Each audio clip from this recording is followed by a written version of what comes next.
we'll have a look through the market and see what we are looking to trade. So as you guys know, I kind of look through seasonal data and hot data and the fundamentals, so we can kind of get an overview. Let's first of all open up a chart and let's use this. Let's share this screen over here.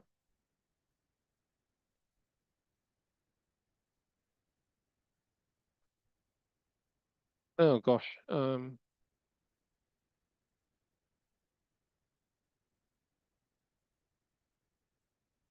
no, that should be all right. Screen 3.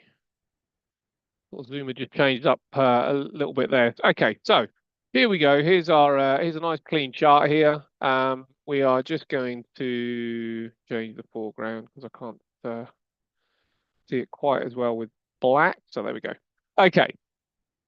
So we know that we have got a Trump administration, which is making things a little bit difficult out there, and I don't know whether that's going to how that's going to pan out. You know, we've got kind of like a lot of trade situation. We got a trade situation and a trade narrative, which is making things very, very difficult, and it's kind of putting, if you look at the markets, I mean, particularly sort of the FTSE 100, which I've got a trade on that, the Nasdaq is really coming down. This is really kind of the result of tariffs and uncertainty out there, coupled with the interest rate a high interest rates. We can't seem to kind of lower interest rates. So if we start by looking at what's coming up next week and see where we are at, we can just bring up a website called investing.com. You guys can use Forex Factory as well. Is another one, and I don't know, you know, if you're using Forex Factory and you prefer me to look through that, then it's absolutely fine. That they're both the same. Maybe Forex Factory is a little bit tidier actually. So let's have a look at that one instead. Forex Factory. I know you guys probably have got a little bit more experience with this one.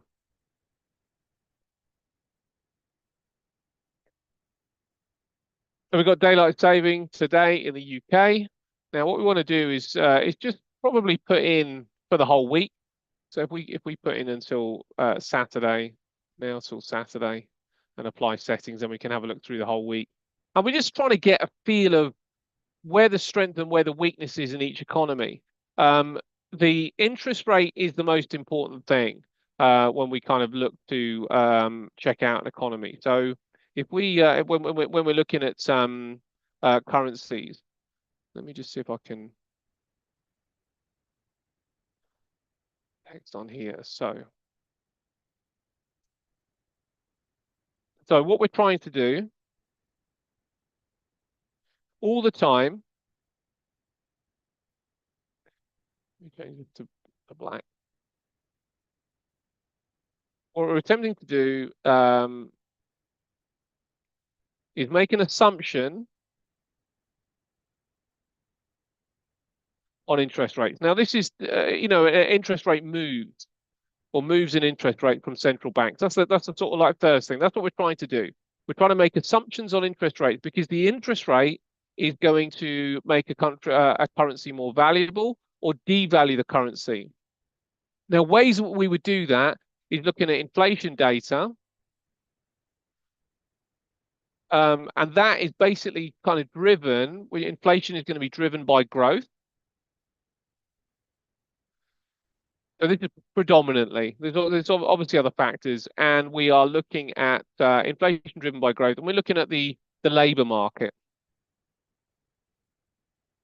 Because if the labour market is weakening, then a central bank is much more likely to kind of adjust their policy. So they're much more likely to lower interest rates if the labour market is weakening. So when you get a really kind of strong economy, it does the reason that the strong economy kind of leads to people buying that currency is that the interest rate is likely to stay high or go up because you get inflation, and to control inflation, central banks will higher the interest rate.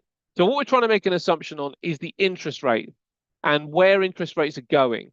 Now, for quite some time, really, kind of what let's put this over here. What the market has been attempting to do is I'll make that a bit smaller so we can move it, so put it up there. What the market is trying to do is kind of make an assumption on whether, you know, Donald Trump is going to affect the US economy so negatively that Jerome Powell has to lower interest rates. But you can see, if we look at kind of what happened, you know, last week, he didn't lower interest rates. And if you look at the you know what central banks are saying, it's going to be a slow move. So we're really kind of looking out for all these kind of these data points to try and make an assumption on where things are going to go. So when we look down here, we look down sort of like what's going on here.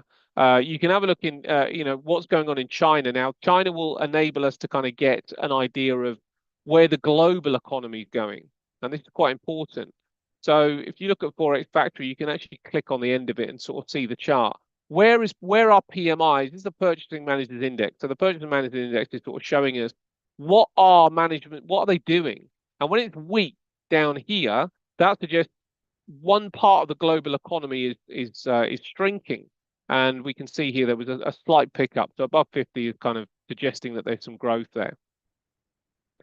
Germany CPI data is going to be important because that's going to lead into the Eurozone. Chicago PMI, that's going to be important. We get an interest rate next week from the RBA, and we can start to kind of make an assumption on where the interest rate is going to go. Now, we've already had a hold from both the Fed and the Bank of England. So the question is, if the RBA are likely to lower rates, that would suggest that the Aussie is going to weaken. Depending on where the Aussie is, this is what's predicted, a hold. So it's previous at 4.1. It's predicted to remain at 4.1. So they're predicting a hold. Now that, depending on where it is in the price action, we can make an assumption on whether we should be buying or selling. And we'll have a look at the chart of that one. See what's going on there. But CPI data, ISM manufacturing. So this is a PMI data from the United States. Are we going to get some negativity there? Manufacturing has been suffering. So let's click on the chart again. Now look where it is. It's kind of like, you know, moving down here. And you know, ISM is a decent leading indicator for GDP. So the ISM, particularly manufacturing, ISM manufacturing is a decent indicator for GDP. And GDP is about growth, right? So if we sort of like think about the ISM, I don't know if that's too small for you guys, but if it is, let me know. I can boost it up a little bit.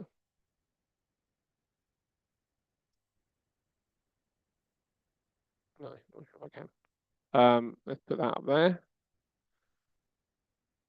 So ISM is a manufacturing decent indicator for GDP. So when this is negative, when we see the ISM is negative and shrinking, what it's suggesting is that there is a potential for recession to be on the cards. And we've seen that this has been shrinking since December 2022. So even though we had all that liquidity kind of in the market from the Fed after COVID, there has been consistent shrinking of ISM. Consistent. There was a little pickup here in April 24, but since then we've been down. Now there has been another pickup, but there was another dip down to 50.3.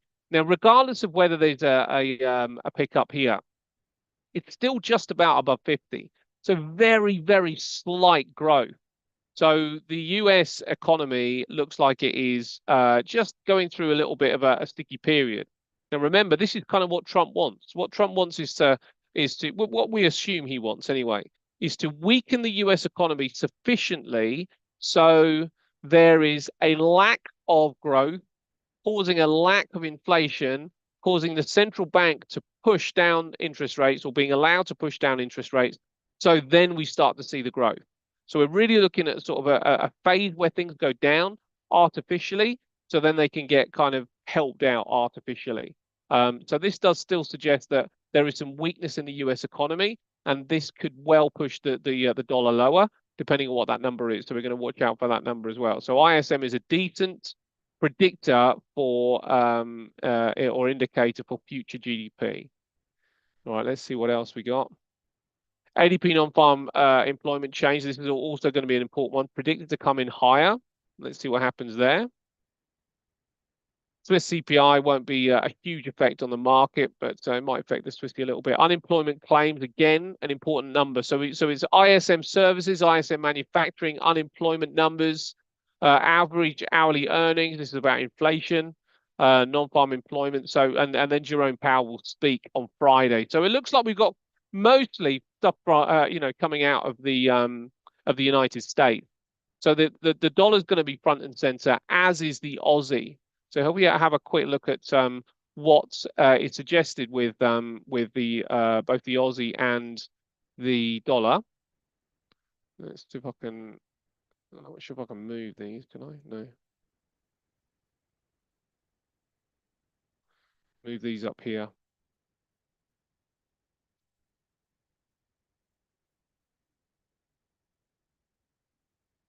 Okay, so we're trying to make assumptions on interest rates, inflation driven by growth, labor market. ISM is a decent indicator. So we're going to look at the ISM manufacturing and services. So let's have a look at the Aussie dollar and see what is suggested by the chart, because these are sort of like two main ones, and we can certainly pair the dollar against anything else, and we can certainly pair the Aussie against anything else. So let's see what they suggest against each other. Let me see here, Aussie dollar. Right, now, looking out from the monthly, where we are with the monthly is at a relatively significant point here. We're not quite there yet. So there's a level here, but we are struggling to get above this zone here.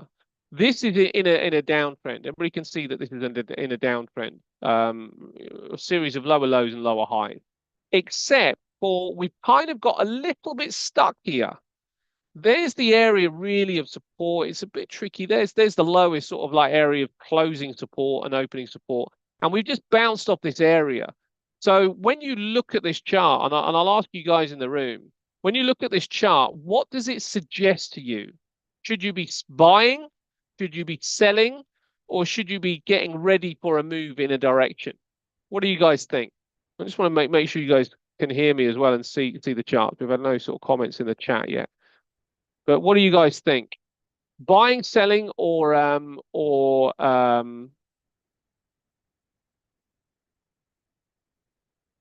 Chin is buying. Okay, cool.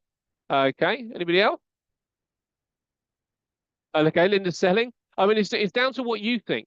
So it's not really a question. It's anything to do with trading is an opinion, right? It's not there's no definite. So if you believe sell, Linda, that's cool. Chin believes buy. So let's see what other evidence we've got. Now, so far, if we look at this monthly chart, hopefully you guys can see it nicely enough.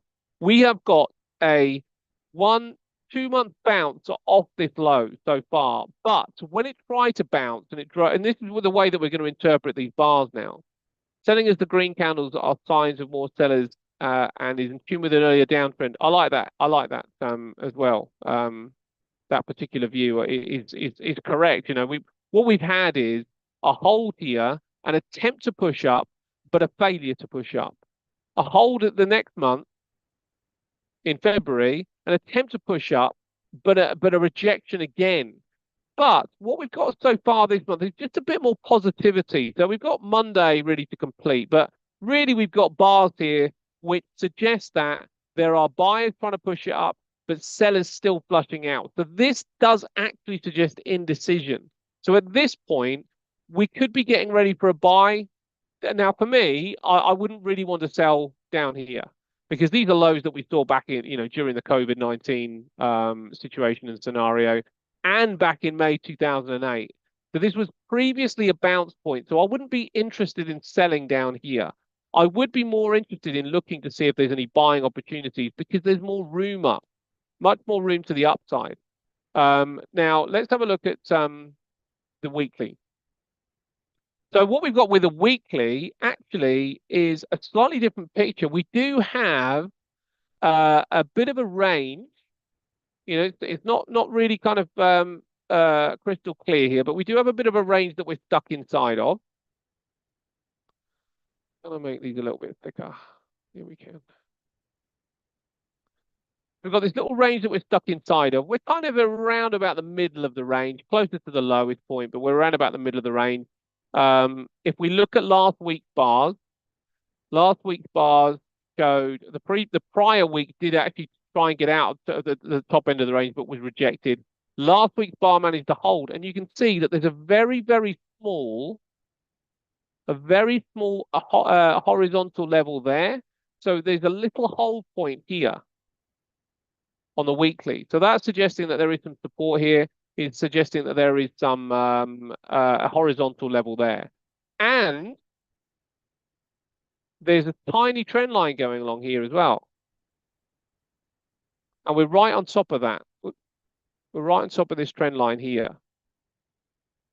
So looking at the month, the weekly looks still a little bit questionable, but it is it's questionable, but it is holding. It is holding. So if we sort of like, you know, lift down what we have here, I'll make these bigger.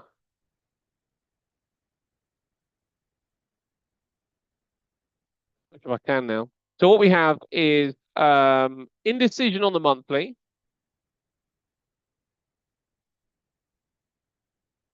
Oh, that's how you do it. Okay.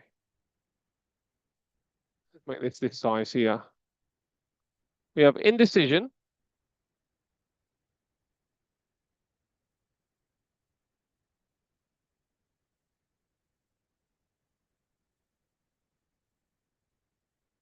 On the monthly. And the weekly is in a trading range.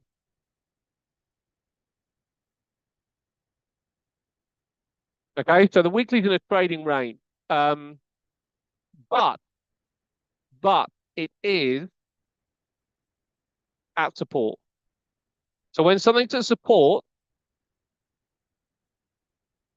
put a big but here, but it is at support. So when something's at support, then we're more interested in buying than selling.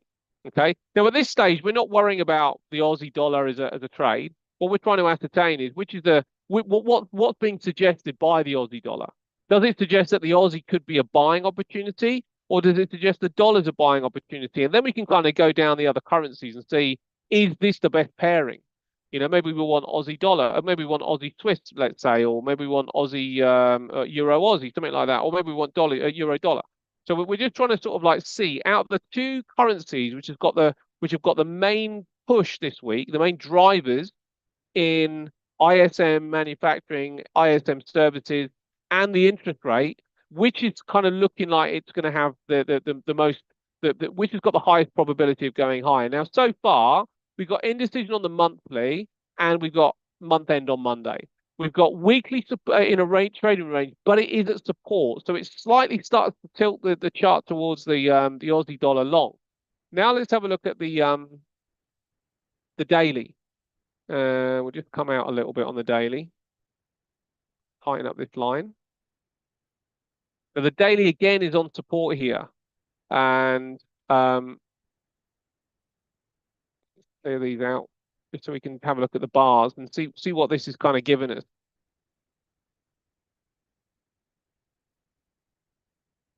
So really what we've kind of got here is there's a low down here. So there's a low, there's a high. Here's a higher low, but this is a lower high. So again, this is kind of like in a little bit of this is starting to squeeze into a trading range. So what we're really looking for with something like this, even though this could be a trade down here to the upside on that support, the issue that it has really got is that it's also forming this head and shoulders pattern, there. So that's also kind of like a negative sign. That would suggest that we could break through this low and just keep coming down. So really, when we see this low, this high, higher low and lower high, that would suggest we got something like a pennant. And with that, what we can do, get rid of these, is just draw a trend line here.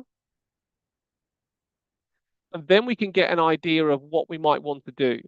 So from this, we could sort of like suggest that for us to get a decent signal out of this, we'd want to see this push higher and break these zones, probably breaking through this high as well. So if that can break through that high, then come back and test it, test the zone, then we might well have a buy that we can take on board. So we'd be probably looking,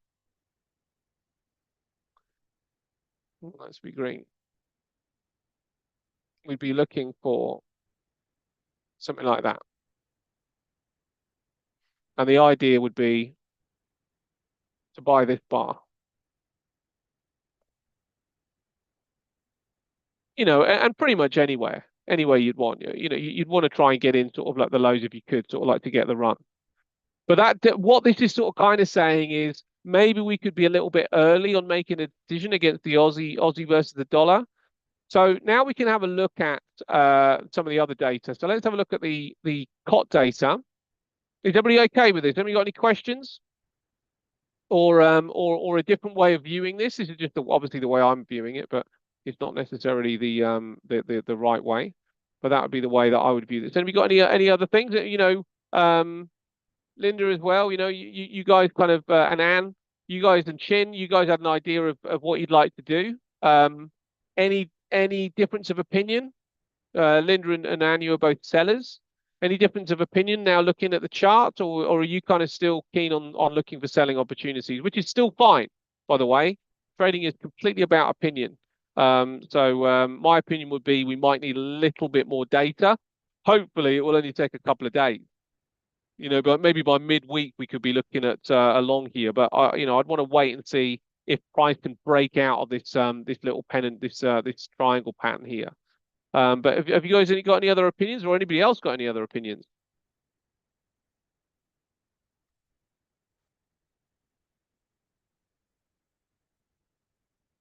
Or have you got complete confusion? Or are you even still there? I don't know. Okay, all right. Well, maybe I'll move on then. Okay, so from here, what I'd want to then do is kind of get an idea of which is where's the COT data? What's the COT data kind of telling me? Where's the money? Now, this is the current COT report here. And we'll look at the dollar and the Aussie to start with. I'm just going to get rid of all these. There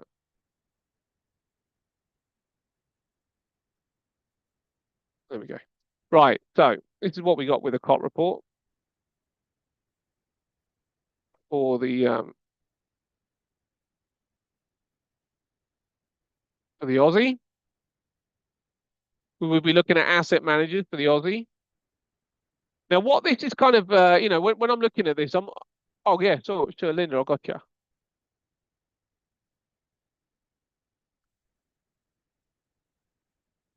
Oh, sure.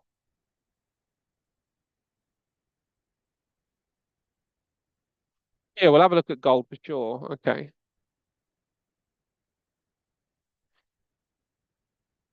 No, not necessarily. Sort of. So let's sort of like see if we can run through that, Linda. Well, in fact, let's just go back before we cover the COT report. We got questions about gold and we got questions about interest rates.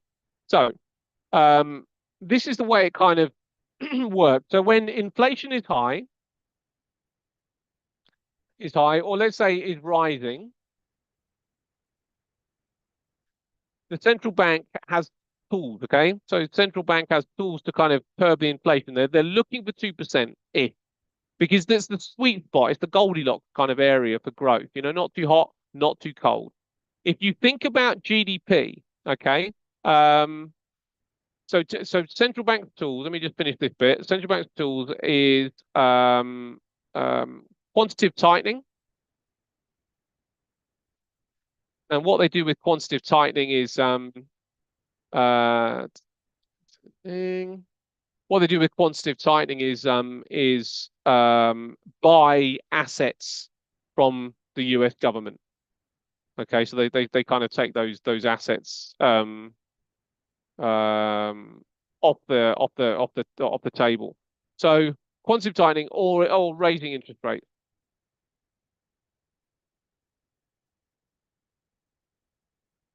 Sorry, they sell assets. Okay, so inflation is rising. Central banks do quantitative tightening or raise interest rates. Okay, or both. So if inflation is rising,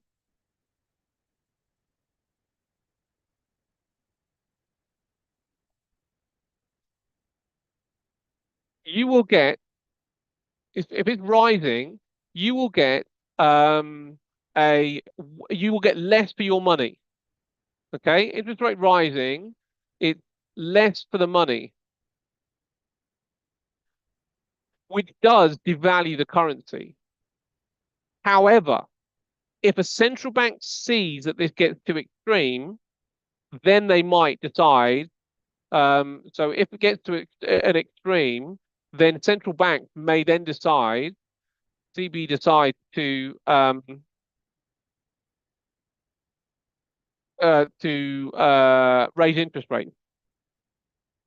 raise interest rates, raise IR. Okay, so if it gets too extreme, the central bank or the Fed, you know, in this case the Fed, the central bank might decide to raise interest rates. Now, if they do that, then it puts value on the currency because all of a sudden now your currency buys more. So what traders do now, traders don't want to wait for that interest rate rise. So if they see higher inflation, they may buy the currency in anticipation that the central bank will raise interest rates. So the ultimately what we're trying to do is guess where the central bank is going to place their interest rate level.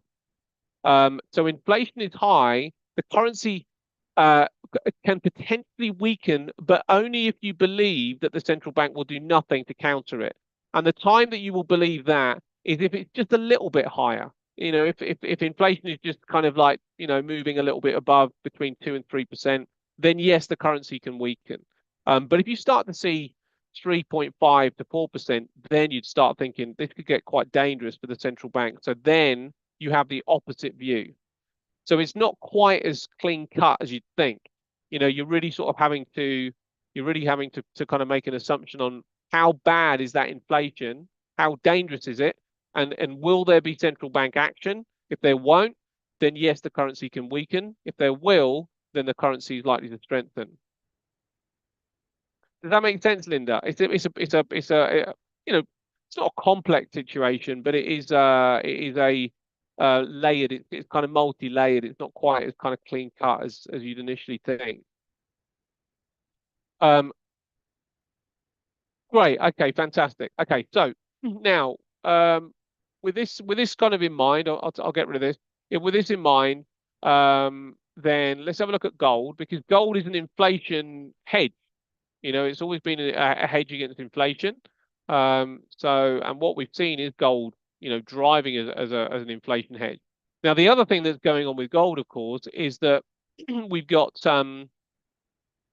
we've got global uncertainty. Now, the key with gold, you make a really kind of good point with the tariff, um, and there's a view that it could crash below 3K. My view would be it will absolutely crash below 3K.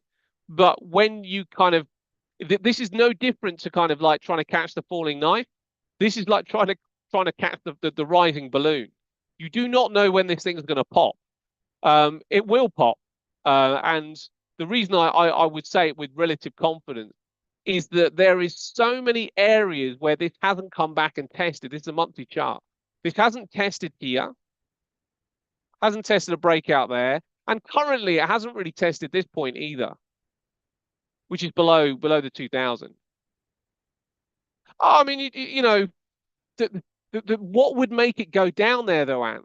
You know, if you think about why it's gone here, then you're really thinking about the reverse happening, right? So if the first reason that gold has rallied so hard, or one of the reasons, one of the drivers of gold, if it is an inflation hedge, so this is what we understand about gold. You know, everybody always says this. So gold is a hedge against inflation. Okay, so it's an inflation hedge, which means that if inflation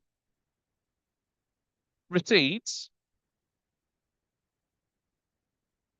gold should follow.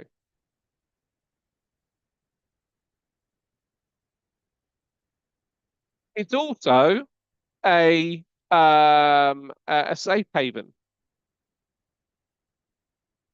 It's also a safe haven. So people are sort of like looking at gold as a protection against tariffs, against um, trade wars, all this sort of stuff.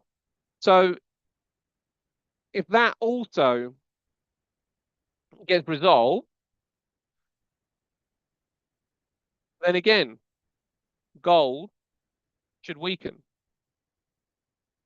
So if we think about what the drivers are, so if gold is an inflation hedge, that's the driver for gold going higher.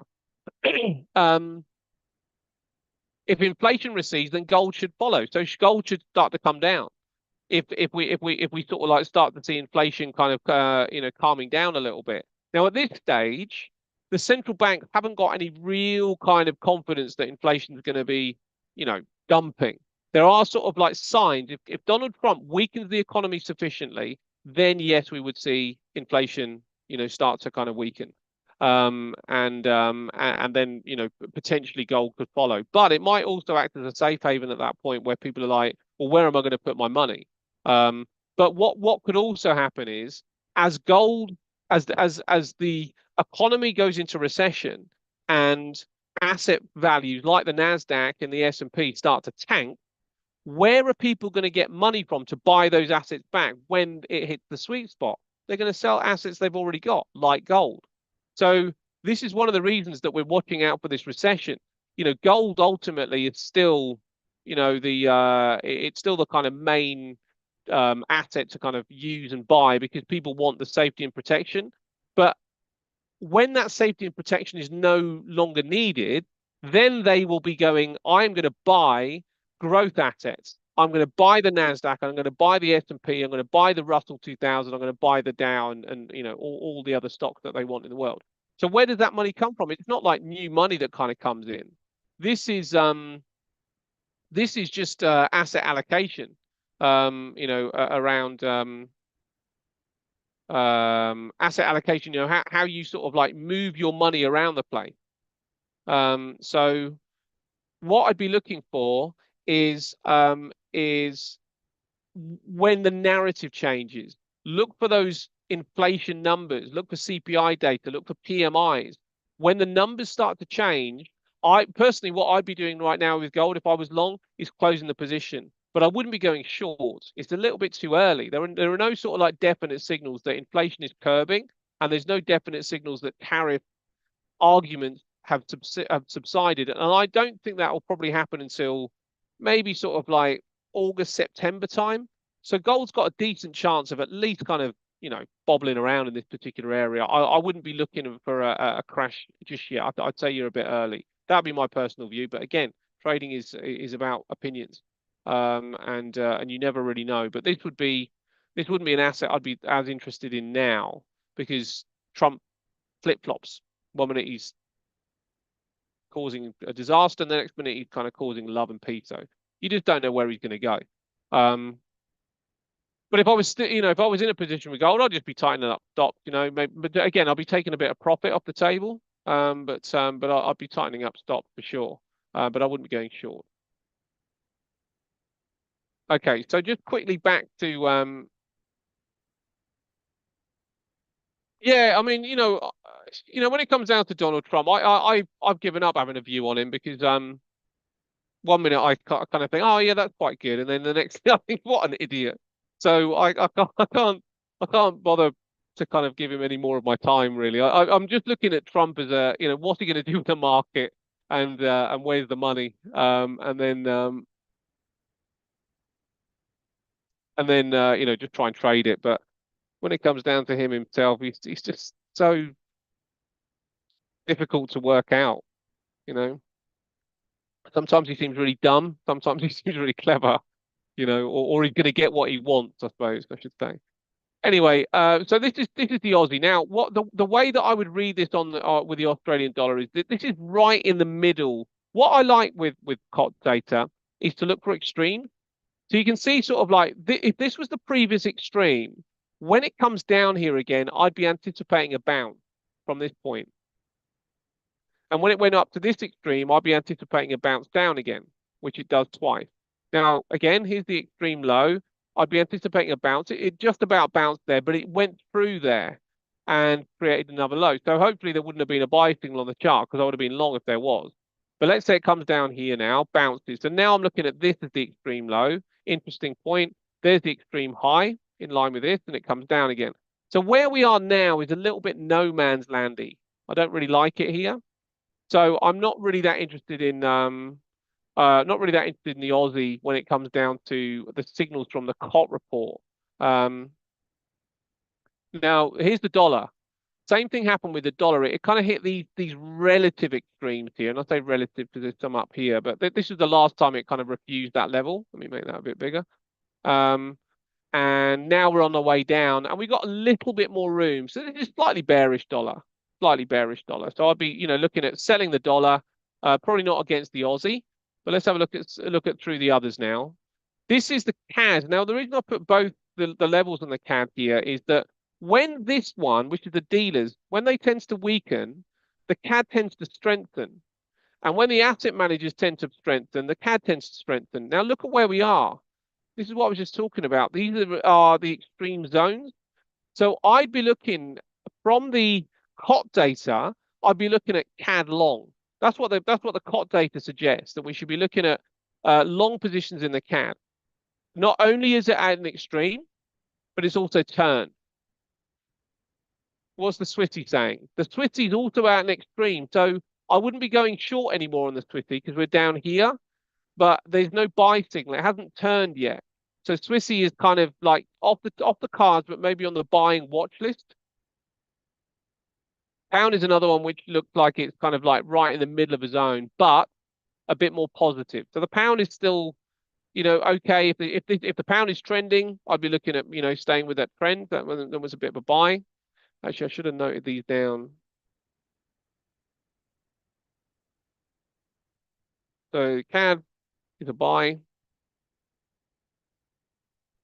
The Swifty is wait. And this is just in corner in conjunction with COT data. The Swifty's wait. The pound is a continuation. So you can stay with the trend on that one. Let's have a look at the yen.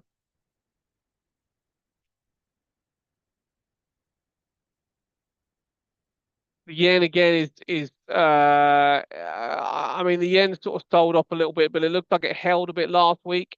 I'd be waiting on that one maybe. It's not really at an extreme, so not quite as interested in that one.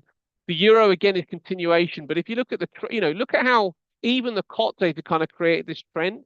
I don't particularly like this. We're not really sort of taught to use trend lines in COT data, so really this is down to your particular taste. But when I see this, I think, well, you know what? We're not really taught to see trend lines in COT data as buying goes on, but there's definitely a trend line here, and that would suggest to me that I wouldn't be that interested in the euro, and I'd be more interested in waiting to see if there's a sell signal. So yen's a wait, euro's a wait, Aussie's a wait. The Kiwi's a tricky one again because it's right on the it's kind of found this way lower than this extreme, and I'd like to really see that one boost itself higher again, and that's continuation as well. So we're looking at so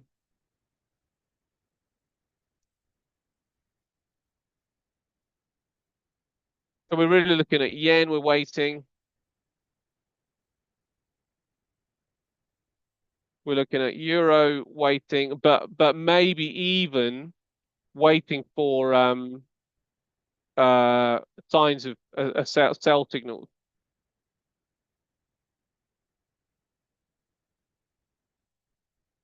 Um, and what else we got? We have the Aussie. That's a wait, difficult one. Sorry, should have put that on there. Aussie's a wait. Kiwi. I'm interested in the Kiwi long, but it's just not yet that attractive. So wait for buy signals.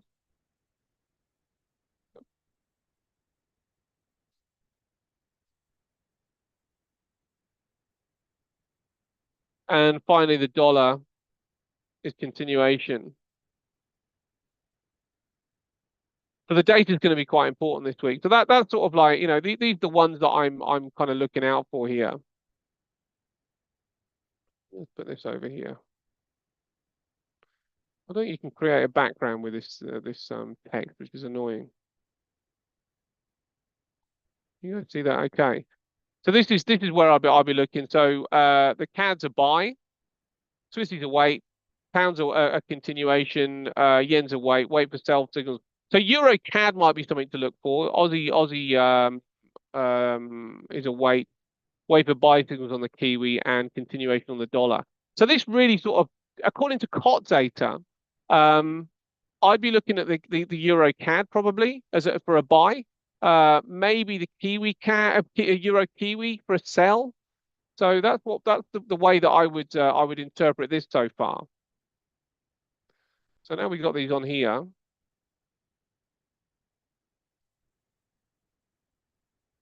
Let's see what the Euro CAD suggests.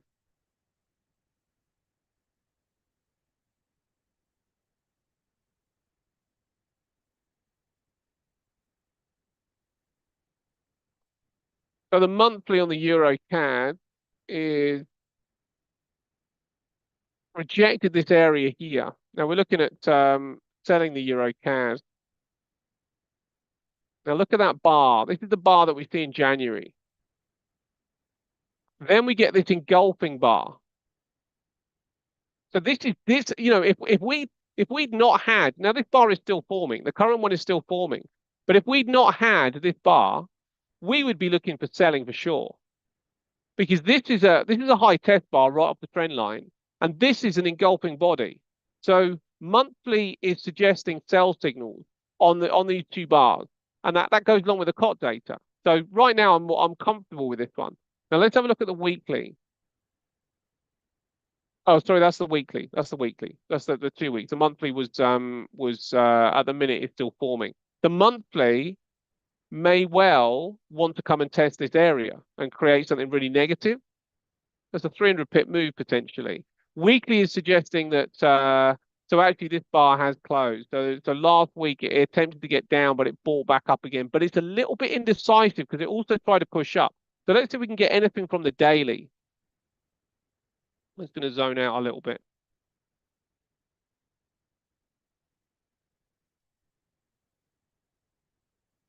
Right, we do have a trend to the downside with the daily. So we got this high here. We've got a low in here.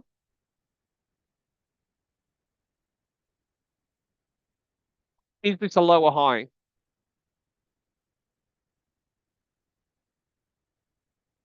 off the trend line? That's what I'll be looking for. A bar which suggests that this is getting rejected. And then I'd be quite happy to try and play this one short. There's a trend line down here. Let's see how steep this other one is.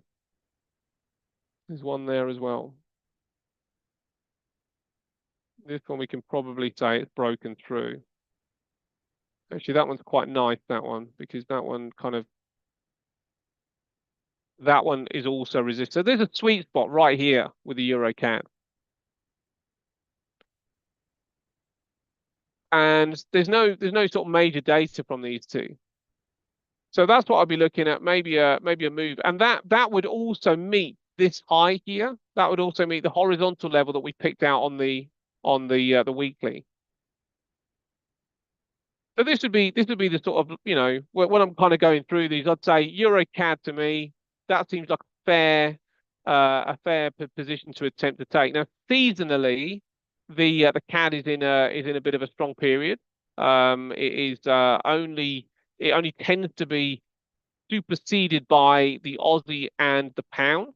The Euros are kind of a middling performer. So the Aussie, the CAD does tend to outperform the Euro as well. Um, Massively actually for this week. The CAD is probably the outperformer in the week coming up. But for over the month, it's actually a pretty good performer as well. So all in all, after kind of doing a bit of fundamental analysis, seeing that those two aren't really, we see some CPI data from the Eurozone after doing the COT analysis and seasonal analysis, I'd end up saying the trade of the week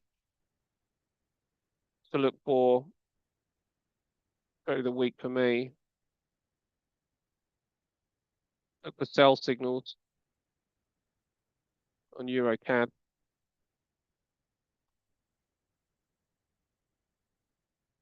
And that'll be it. I'll get rid of it. And then we're ended up that. So that's that sort of would be my process of elimination, kind of looking through all those ones, and this is the one I'd look out for. That's what I'd kind of end up with. I'm not trying to give you kind of trading advice, but I'm just sort of like trying to show you my process. And this is what I end up with. I end up with a look for sell signals on the Euro CAD. So if anybody's got any questions, I'm happy to take them. Otherwise, I think we are pretty much probably about to close. So you guys got any questions or anything else that you want to kind of discuss? Put it in the chat now. Otherwise, I will bid you all a fair and happy Sunday and safe sailing in the markets next week. Okay, no questions. Great session. Thank you, Linda. Thank you very much. Nice to get some feedback. Thank you, Chin, as well, and thanks, Dan. Thanks, Paul.